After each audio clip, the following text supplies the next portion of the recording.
Hello बच्चों। I hope आप लोग अच्छे होंगे और अच्छे से आप लोग पढ़ाई कर रहे होंगे। आज का टॉपिक है लोकोमोशन एंड मूवमेंट का वो टॉपिक जो नीट में आने की चांस सबसे ज़्यादा होती है डिसऑर्डर से, चाहे वो स्केलेटल सिस्टम का डिसऑर्डर हो या मस्कुलर सिस्टम का। चलिए इसके बारे में हम लोग एक शॉर्ट रिवीजन करते हैं। इसमें हम लोग पढ़ेंगे माइस्थेनिया ग्रेविस और myasthenia gravis, muscular dystrophy, gout, tetany और ऑस्टियोपोरोसिस। माइस्थेनिया ग्रेविस ये एक ऑटो इम्यून डिजीज़ है at neurotransmitter junction. Antibody block the receptor for the neurotransmitter का ये रिसेप्टर को ब्लॉक कर देता है, जिससे हमारे मसल में कोई सिग्नल नहीं जा पाता है। ये लीड्स करता है वीकनेस को, फैटिक को, थकावट को और पैरालिसिस ऑफ द मसल। अब हम लोग पढ़ेंगे मस्कुलर डिस्ट्रॉफी। ये एक जेनेटिक डिसऑर्डर है due to the lack of gene. ये एक एक्स लिंक डिस्ट्रॉफी है। For dystrophin protein leads to degeneration of muscle. Degeneration का मतलब होता है काम करना बंद कर देती है, एक तरह से पैरालिसिस ही होता है। डिजेनरेशन का मतलब एक तरह का ये पैरालिसिस ही होता है। डिस्ट्रॉफिन ये एक स्ट्रक्चरल प्रोटीन है। अब हम लोग पढ़ेंगे गाउट के बारे में। Accumulation of uric acid lead to inflammation of joint. ये एक्यूमुलेशन अगर किडनी में डिपॉजिट हो जाती है तो उसे हम लोग रीनल गाउट कहते हैं। अगर ये जॉइंट में डिपॉजिट हो जाती है तो इसे गाउटी अर्थराइटिस कहते हैं। What is arthritis? Inflammation of joint इकट्ठा, जिसको हम लोग डिपॉजिट भी बोलते हैं, इकट्ठा।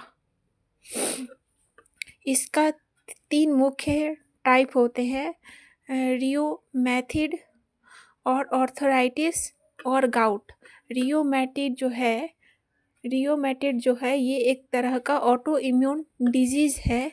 ऑर्थराइटिस ये एक एज रिलेटेड डिसऑर्डर है जिसमें कैल्शियम की कमी हो जाती है। और गाउट ये एक तरह का यूरिक एसिड है। गाउट ये एक यूरिक एसिड है। टेटेनी पढ़ेंगे टेटेनी के बारे में, जिसमें लो कैल्शियम इन बॉडी फ्लूइड। हमारे बॉडी फ्लूइड में कैल्शियम की कमी हो जाती है। फिर जैसे ही हमारे बॉडी फ्लूइड में कैल्शियम की कमी हुई, ये सिग्नल देता है मसल को। फिर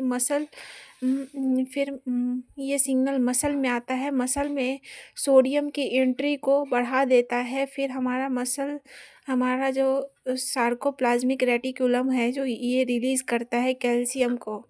ये लीड्स करता है स्पैज्म वाइल कॉन्ट्रैक्शन इन मसल। ये फिर मसल कॉन्ट्रैक्शन में मदद करती है, फिर मसल कॉन्ट्रैक्ट करती है।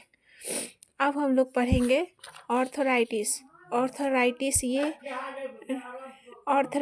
ये डीमिनरलाइजेशन ऑफ बोन की वजह से होती है। Bone of fracture, demineralisation of bone, जिसमें कैल्शियम और मैग्नीशियम सॉल्ट्स कम हो जाती है। फिर हमारा बोन इतना पतला हो जाता है कि वो टूटने का चांस उसका ज़्यादा बढ़ जाता है। Because low intake of calcium and vitamin D. Hyper secretion parathormone, शरीर में कैल्शियम बढ़ाने के लिए बोन को पतली कर देती है। आफ्टर मोनोपॉज, जब हमारे शरीर में मोनोपॉज हो जाती है। लो लेवल ऑफ एस्ट्रोजन का काम हो लो लेवल ऑफ एस्ट्रोजन का कम हो जाना भी ऑस्टियोपोरोसिस का चांस है। एस्ट्रोजन बॉडी में कैल्शियम को मेंटेन करने के लिए इफेक्ट लगाता है। Thank you. आज का टॉपिक यहीं समाप्त हुआ।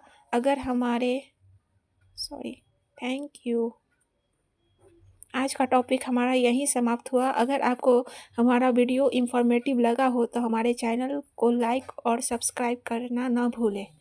चलिए अब हम लोग अगले वीडियो में मिलते हैं। Thank you.